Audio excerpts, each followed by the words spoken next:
Uongozi wa Yanga umekutana makao makuu klabuni Jangwani jijini Dar es Salaam na kufanya kikao cha tathmini ya timu mensesini ya timu baada ya kumalizwa kwa mzunguko wa kwanza wa ligi kuu msimu huu NBC Premier League chini ya kocha mkuu Petro Consalvos, ambapo ripoti hiyo ilionyesha baadhi ya takwimu nzuri za timu hiyo katika mzunguko wa kwanza. Mpaka sasa Young African Sports Club wamecheza michezo 16 wakishinda michezo 11 na sare 5 na hawajafungwa mchezo wote ule.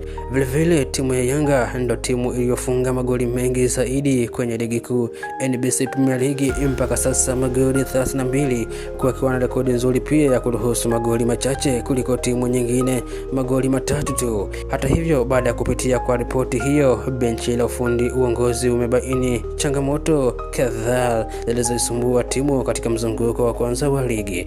Moja, ratiba. Ndani ya siku 21 kikosi chao cha Yanga kimeanza michezo 7 mfululizo, michezo 6 ya ligi kuu na mchezo mmoja wa kombe la shirikisho la CRDB.